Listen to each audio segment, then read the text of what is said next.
Hola, buenas tardes. En esta sección de la clase vamos a platicar sobre los cálculos asociados para la práctica número 7, que lleva como título Conocimiento de técnicas analíticas, fundamentos de espectrofotometría. Bien, en esta práctica lo que se va a realizar es la curva patrón que será utilizada en la práctica es la número 8, que tiene que ver con la determinación de la constante de rapidez de reacción. En esa reacción, el yodo va a ser la especie a la cual se le va a dar seguimiento a su concentración, y es por eso que esta práctica es la antesala a la práctica número 8, porque para poder cuantificar la concentración del yodo como función del tiempo es necesario contar con una curva patrón. Y para nosotros tener nuestra curva patrón es necesario entender primero cuál es la longitud de onda que debemos de seleccionar para poder entonces tener nuestra curva patrón que nos sirva después para cuantificar. Bien, esta práctica, digamos, está dividida en dos grandes secciones. En la primera de ellas, lo que se hace es determinar el valor de la longitud de onda, que vamos a denotar como longitud de trabajo, y que realmente es la que vamos a utilizar bueno, no, incluso no solo para la práctica 8, también para la práctica 9. Se ocupa en las siguientes dos prácticas, ¿no? Entonces, en esta primera parte lo que se hace, de acuerdo a lo que platicaron en su previo, es que se va a hacer un barrido de la longitud de onda en el intervalo que aquí está propuesto de 330 nanómetros hasta 510 nanómetros. Bueno, puede ser un poco más corto el intervalo. También aquí es importante decir, ¿no?, que esta longitud de onda que vamos a utilizar de trabajo puede variar un poco entre los equipos que tengamos y también con respecto a la vida útil que tenga la lámpara de tungsteno. Entonces, es por eso importante que para cada equipo que ustedes vayan a utilizar se determine, ¿no? Y también es función del cromo por lo que se ocupa. En este caso, pues bueno, todos tenemos el mismo, no hay ningún cambio, pero si tuviéramos otra sustancia, bueno, también habría que hacerlo. En esta primera sección, lo que se va a hacer es preparar una solución de yodo a la que vamos a llamar una solución madre o la solución origen. No sé cómo les guste más, una solución de origen o una solución madre, y bueno, digamos que es la solución de la cual vamos a hacer más abajo las disoluciones que piden para la segunda parte de esta práctica. Con esta solución madre vamos a ir cambiando la longitud de onda, primero por ejemplo en 330, y vamos a reportar el valor de absorbancia que nos dé el equipo. Así lo vamos a ir haciendo cada 10 nanómetros y vamos a ir registrando el valor de la absorbancia. Pero como les comentaba cuando revisamos el previo, tiene que haber un punto en el que nosotros decidamos parar, ¿no?, de hacer estas mediciones. Y también es importante mencionar que no necesariamente tienen que ser, bueno, o forzosamente tienen que ser intervalos de 10 nanómetros. Aquí en el protocolo se sugiere eso, pero podría ser también intervalos más pequeños si ustedes quieren tomar las diferencias un poco más cercanas, sobre todo cuando lleguemos al punto de que vamos a parar, ¿no? Entonces, lo primero que se hace es cada 10 nanómetros, y cuando vemos que el valor se va aproximando entre ellos a que es muy parecido, supongamos, ¿no?, que nosotros vamos haciendo cada 10 nanómetros, ¿no? Y supongamos que acá en 420, ¿no? Yo veo que el valor que tengo en 400 o en 410 aquí ya se va pareciendo, y en 420 ya es muy similar al de 410. Bueno, a partir de este momento la sugerencia sería hacerlo en intervalos un poco más pequeños, tal vez cada 5 nanómetros e incluso cada 3 nanómetros, e ir haciendo más mediciones. Con 20 mediciones, como aquí piden en el protocolo, está bien, pero les digo, puede cambiar un poco los valores que aquí están reportados, ¿no? Sobre todo cuando nosotros notemos que el valor de la absorbancia ya no está variando, ¿no?, como función de la longitud de onda. Ahorita voy a hacer una gráfica de más o menos cómo vamos a determinar cuál es la longitud de trabajo. Pero lo importante es que ustedes también tengan en claro que cada vez que estas mediciones se van a hacer es necesario colocar el blanco en el medio de cada una de estas mediciones, y eso fue lo que ya les propuse, ¿no?, que en el diagrama de flujo hubiera una toma de decisión ahí, ¿no?, sobre el blanco y sobre si está en cero, y cada vez que nosotros cambiemos la longitud de onda es necesario poner el blanco. ¿Ok? Eso sí ya lo tenemos entendido. Sí, profesor. ¿Sí? Ok, bueno. Entonces déjenme hacer acá una gráfica de lo que deberían de esperar cuando hacen el barrido de la longitud de onda.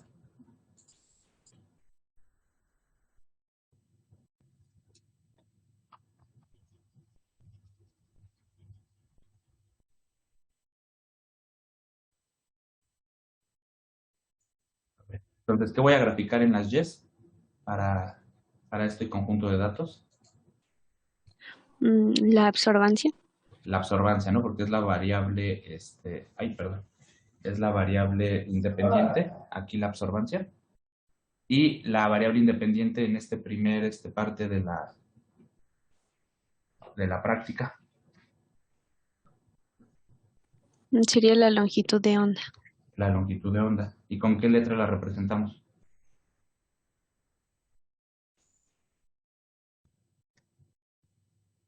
¿Con qué letra se representa? Con lambda. Con lambda, ¿ok? ¿Y en qué unidades? Nanómetros. Nanómetro. Pero me quedó muy punto. Ok, bueno, entonces más o menos cuando nosotros vamos haciendo el barrido, aquí es posible que tengamos una línea de la siguiente forma.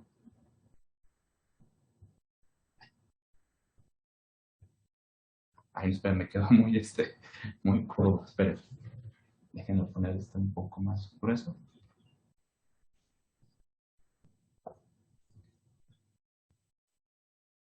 A ver, voy a tratar de otra vez.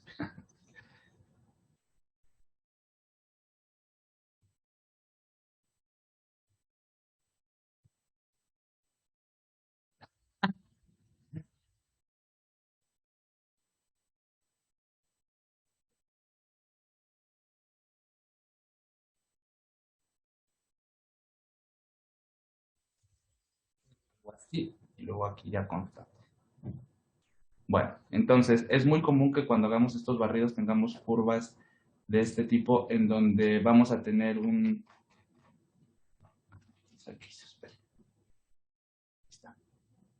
Vamos a tener un máximo. ¿Okay? Porque luego en el cuestionario de esta práctica es muy común, ¿no? Que les preguntan la longitud a la cual se obtiene la mayor, el mayor valor de la absorbante. Ese valor debe de corresponder al punto en el que se cumpla esta condición. ¿Están de acuerdo? Pero eso no significa que esta vaya a ser nuestra longitud de trabajo. Y creo que esa es una de las cosas que tenemos que checar aquí en los previos, porque puede ser confuso, ¿no? Que por una parte nos estén preguntando por una lambda que representa los mayores valores de absorbancia.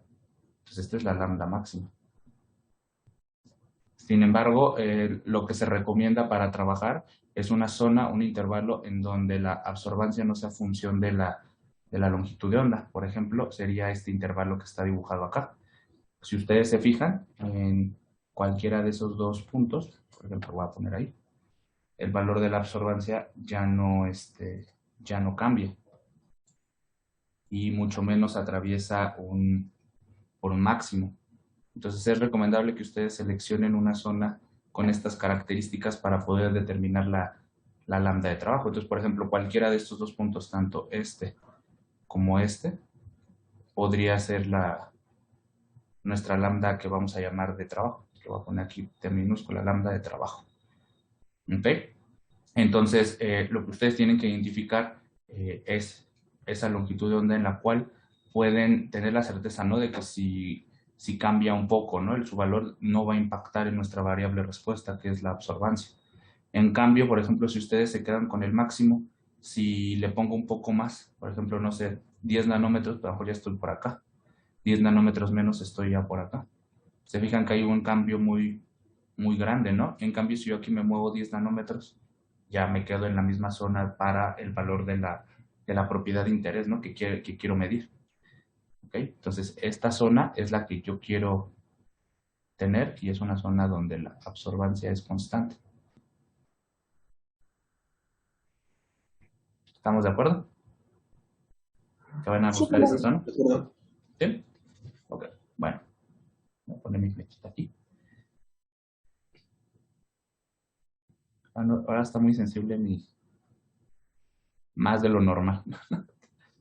Bueno, ahí está. Ok, entonces la primera parte de la práctica es que nosotros identifiquemos esta longitud de onda y una vez de que la hayamos seleccionado, con el valor que tengamos seleccionado, vamos a hacer la segunda parte. En la segunda parte lo que nosotros vamos a hacer es determinar el valor de la absorbancia para soluciones cuya concentración del cromóforo es diferente. ¿Ok? Aquí en el protocolo marcan unas concentraciones. Bueno, por ejemplo, si miran esta tabla, aquí dice que las concentraciones, bueno, que según vamos a tener son estas. Pero luego pasa que en el laboratorio allá tenemos otras que están en el mismo intervalo, pero no necesariamente son así, ¿no? Por ejemplo, 1 por 10 a la menos 3, 8 por 10 a la menos 4. Allá depende de cómo el laboratorista haya preparado haya decidido cómo preparar, ¿no? Porque en esta práctica también es que ustedes no es que las hagan, por ejemplo, la disolución madre, no, ustedes no la hacen. Entonces, a lo mejor puede pasar eso, ¿no? Para que no se preocupen, que a lo mejor no haga match, ¿no? Lo que está diciendo aquí el protocolo con lo que en realidad ocurrió en la experimentación. Bueno, pues lo mismo pasó en la práctica anterior, ¿no? En la de propiedades coligativas. Las concentraciones eran diferentes de las que la tabla del protocolo decía, ¿no? Sí, sí eran diferentes. Sí, profe. Pero estaban en el mismo intervalo, ¿no? De trabajo. Entonces, pero sí lo comento porque pues sí me escribieron también. Ustedes me escribieron su idea, profesores que no hacen match. Bueno, ahora para la segunda parte de la práctica, lo que nosotros vamos a hacer es preparar disoluciones con la longitud de trabajo. Aquí, bueno, vale la pena que tal vez pongamos que aquí a la longitud de trabajo, supongamos, ¿no? Que la de 420 haya resultado. Bueno, pues entonces a la longitud de 420 nanómetros es en la que se va a realizar la curva patrón. Entonces, para este caso lo que se hacen son disoluciones variando el volumen de la solución madre y adicionando agua, ¿no? Para completar en todos los casos 5 mililitros. Por ejemplo, en el primer caso, bueno, nosotros aquí deberíamos si estamos partiendo, ¿no? De una solución 2 por 10 a la menos 3, ¿cuál sería como el volumen que yo requiero para tener una concentración acá de 1 por 10 a la menos 3? ¿Qué me propondrían ustedes?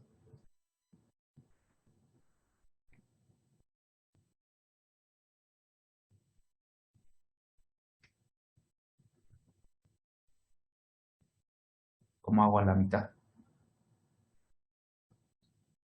¿Qué le hago? ¿Puede repetir, profe? Perdón.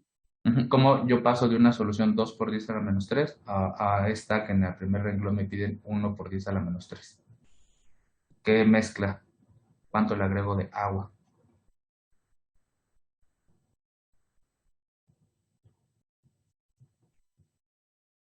Si yo en total quiero que haya 5 mililitros.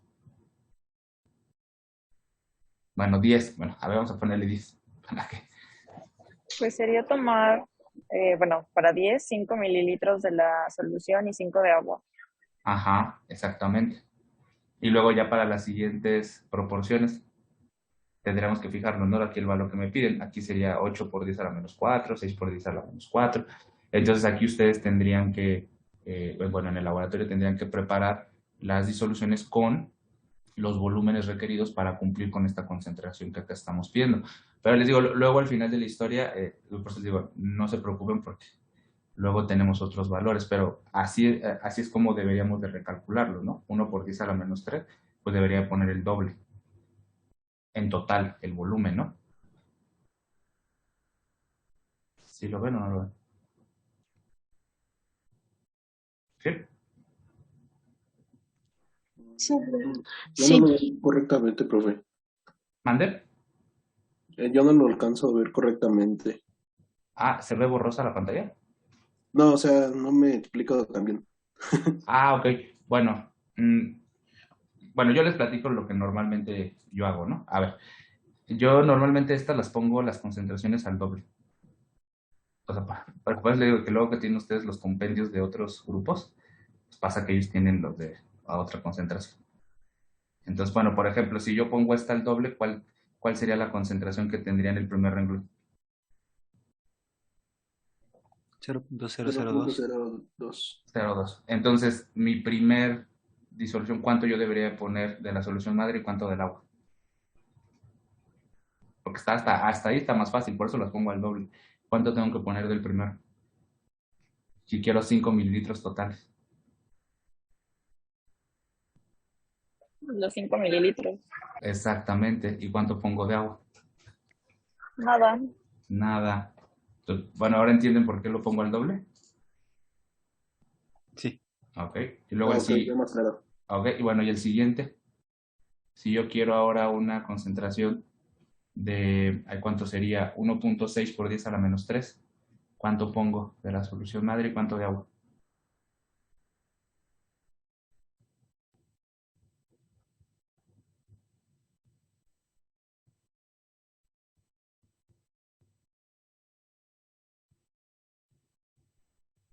¿4 mililitros? 4. ¿Y cuánto de agua?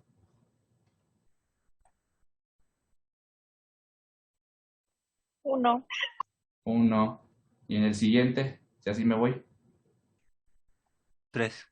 3, 2, 1. Y acá 2, 3 y 4. ¿Ok? Y entonces así está más fácil de entenderlo, ¿no? Tal vez ahora ya con la pregunta que me hiciste, queda mejor contestado así. Sí, ya queda más claro. ¿Eso más claro? Ok. Bueno, entonces para cada una de ellas pues, le vamos a medir su absorbancia. Entonces, cada vez que pongamos una solución, como bien pusieron ahí en su método experimental, pues hay que poner el blanco también. Y entonces medimos, por ejemplo, para la primera mezcla y tenemos su valor de absorbancia, luego ponemos el blanco, pero en este caso la longitud de onda no se va a cambiar. Es importante mencionar eso, la longitud de onda se va a quedar fija para las 5 mediciones. Entonces, a esa misma longitud de onda mido para la primera mezcla, luego pongo el blanco, mido la segunda y así sucesivamente. Voy a medir las cinco mezclas y voy a determinar el valor de absorbancia para todas ellas. Ahora, con esa información voy a construir el siguiente gráfico. Aquí, ¿a quién creen que debo de...? Que justo es la pregunta que le hice al equipo en el previo. ¿Cuál es la variable dependiente y cuál es la variable independiente?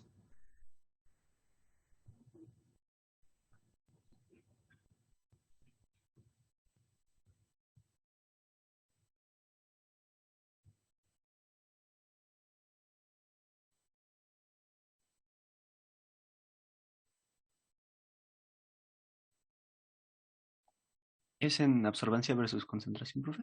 Ujú. Pues Exacto. la concentración sería independiente, porque es lo que estamos cambiando. Ok. Y la Esta sería. absorbancia cambia en función de la concentración, ¿no? O sea, es Ujú. dependiente. Ok. Y en el anterior, bueno, acá me faltó poner, ¿no? Que esta es la X y esta es la Y. Ok. Bueno, así lo puse acá en el gráfico, pero olvidé ponerlo acá en la tabla. Entonces, ¿aquí qué espero obtener cuando yo grafico esto? De hecho, sus compañeros sí mencionaron, ¿no? ¿Qué tendencia debería de tener?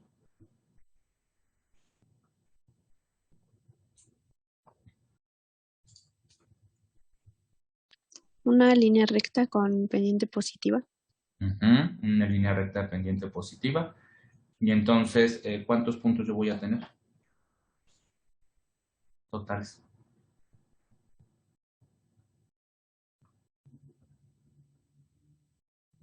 Tendría 5. 5. ¿Y el origen? 6 entonces. 6, ¿no? Sí, sí puedo poner el del origen yo. Sí, ¿no? Pues sí, ¿no? Porque si no, les va a quedar ahí con una, bueno, cuando no tienes concentración, si solo tuvieras agua, pues entonces no debería de haber respuesta. Bueno, acá me falta poner que esto es la absorbancia y acá es la concentración, ¿no? ¿En qué unidades?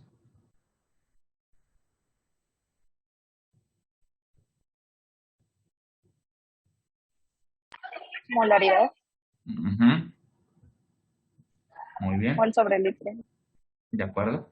Y ahora cuando yo voy a hacer mi regresión lineal, ya con todos mis puntos, voy a hacer mi regresión lineal, voy a obtener una ecuación de una línea recta, le voy a tomar también el valor de la R cuadrada, que si es cierto que esta es mi curva patrón, ¿qué valor debería de tener? 1 o un valor muy Casi cercano. 1. Ajá. Ujú. De hecho, ¿ya llevan analítica? No, Yo sí. ¿Sí? Bueno, el que lleva No, analítica, todavía no. ¿cuántos 9 necesitamos?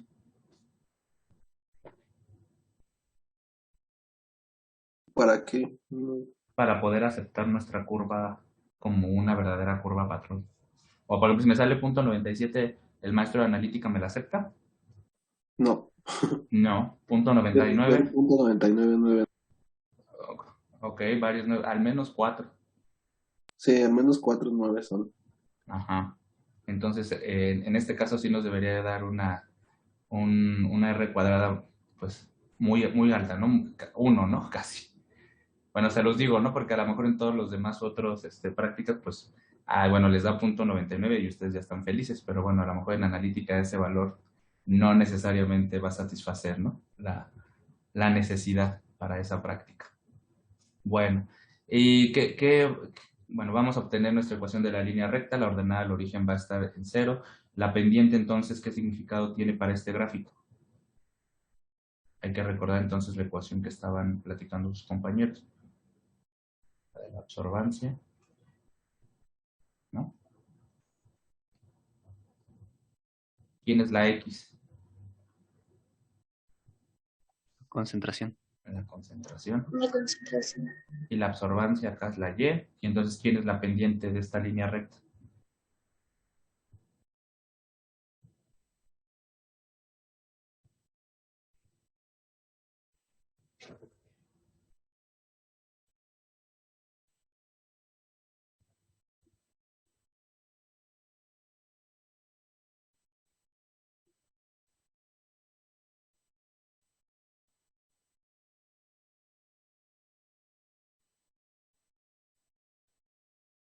¿Quién es la pendiente?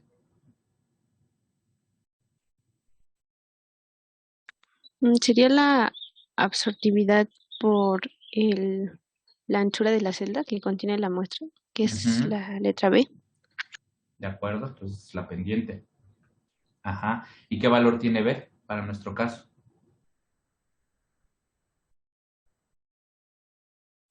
0. No. No, pues si es 0, se hace 0 todo. Y bien dijeron ahorita, ¿no? Que es un tamaño, pues, una longitud. En el previo lo escribieron.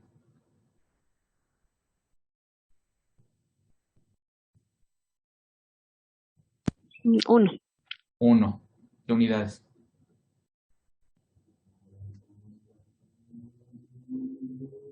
Centímetros. Centímetros.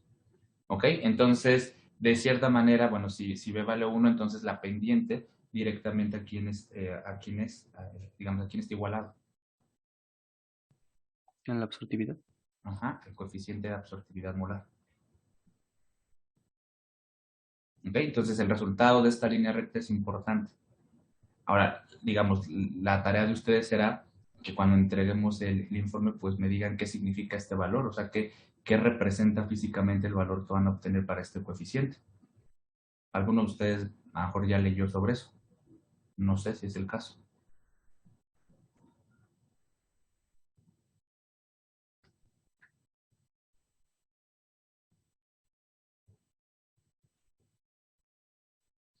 ¿No? Me Bueno, parece que no. bueno, entonces lo pueden anotar ahí, aquí miren. Cuando contesten la pregunta número 4, que dice qué representa la pendiente, no solo bastará con que pongan, ¿no? Que es el coeficiente de absortividad molar, porque por supuesto que yo ya lo dije. Aquí me gustaría entonces que ustedes dijeran qué significa, ¿no? Ok, profe. ¿Les parece bien? Ok. Sí. Bueno, entonces solamente hay que hacer estas dos gráficas, realmente es bastante sencillo este protocolo. bueno, este es el cuestionario, ya saben. El análisis de resultados será lo que ustedes pueden platicar sobre la tendencia que observan, ¿no? En ambos gráficos, en este caso. Y bien importante mencionar que la ecuación de la línea recta que obtenemos en esta práctica, les digo, se utiliza para la siguiente, para la práctica número 8, y entonces es importante que en el laboratorio, por ejemplo, ocupemos el mismo equipo cuando hacemos las siguientes prácticas para que podamos ocupar la misma curva. Si cambiamos de equipo será necesario hacer otra curva y entonces, pues bueno, ese día sí pasa, ¿no? A veces que hacemos la curva y hacemos también la práctica para la determinación de la constante de rapidez de reacción. Entonces, bueno, eso se los quiero comentar porque a lo mejor uno puede pensar, ¿no?, que esta curva es válida para cualquiera de los equipos que tenemos. Y a pesar de que estemos trabajando con la misma solución, eso no es cierto. ¿Ok? Entonces, ¿eso queda claro? Sí. Sí, profe. Sí. Y bueno, ya nada más finalmente el último comentario. Esta curva patrón, ¿en qué intervalo es válida? ¿Puedo hacer una extrapolación o una interpolación o ambas? Y justo su compañero platicó algo así al final del previo, pero quiero traerlo otra vez a que lo tengamos presente. ¿Esta curva en qué intervalo va a trabajar? Lo voy a hacer más grande.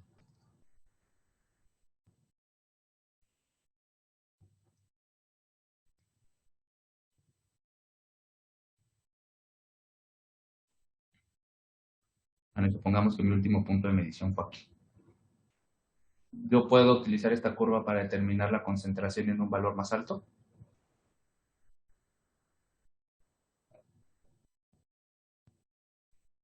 Por ejemplo, por acá. Si dijera una concentración aquí, de este valor, yo podría utilizar la curva. Decir, su valor de absorbancia está por aquí.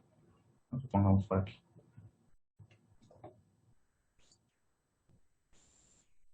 ¿Yo puedo hacer eso? No sé si está aquí todavía su compañero que platicó lo del previo.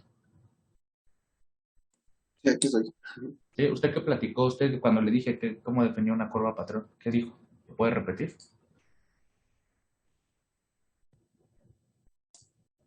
Sí, claro. Yo lo definí como una función de transferencia que va a relacionar la entrada con la salida ¿Qué más? y que ésta se va a componer de un límite detectable, un límite cuantificable y un límite de linealidad. Uh-huh. Okay. Eso que acaba de decir que tiene un límite de linealidad, si nosotros tomamos una concentración más alta de lo que nuestra curva patrón, bueno, fue diseñada, ¿no? Porque a lo mejor aquí no sale .999999 y todos los 9 que quiera, pero supongamos que yo digo, yo quiero en este valor de concentración, voy a asumir que es lineal hasta acá. Entonces, eso es lo que significa lo que acaba de decir, que hay un límite para esto, porque a lo mejor, después de este punto que yo medí, que a lo mejor ya puede ser que ya sea un valor de concentración alto, ¿no? Déjenme tomar otro color. ¿Qué tal si nuestra función en vez de ser lineal, ahora hace esto? Pero tú no lo sabes porque tú no hiciste mediciones en este intervalo, ¿no? Entonces, si tú asumes que va a ser lineal hasta acá, hasta este valor alto de concentración, estaremos en un error. ¿Sí? Entonces, cuando diseñan ustedes su curva patrón, es necesario que consideren pues todos los valores posibles que pueden tener para la concentración, porque a través de esta ecuación de la línea recta es que vamos a recalcular los valores de absorbancia en concentración, pero todos tienen que estar dentro del intervalo de la curva patrón. ¿Okay? Si alguno está fuera, yo no asumo que es lineal hasta allá. Entonces, puedo ampliar el intervalo de análisis y corroborar que sigue la linealidad hasta este punto. Supongamos que yo quisiera medir hasta acá, pero no lo asumo. ¿Qué quiero decir? Entonces, yo con mi curva, yo puedo interpolar en el intervalo de trabajo, que sería todo esto, pero extrapolar no necesariamente la linealidad va a continuar y será necesario que entonces se haga una curva patrón cuyo intervalo de análisis sea más grande. ¿Sí? ¿Estamos de acuerdo? Sí, profe. Bueno. Sí. ¿Alguna duda, algún comentario? ¿No? Aquí vienen los gráficos que hay que hacer. Aquí se me olvidó mencionar. Ok. Este es el de la tabla 1. Perdón, el gráfico que proviene de la tabla 1 y este es el que proviene de la tabla 2. ¿Sale? Y bueno, pues con eso entonces terminamos de platicar sobre los cálculos que hay que hacer para la práctica la práctica número 7. ¿Vale? Sí, profe. Gracias. Sí, profe, muchas gracias. A ustedes, que estén bien. Si ya no hay dudas, aquí le paramos. Sí. Vale. Pon en práctica lo aprendido en esta clase. Nos vemos en la próxima.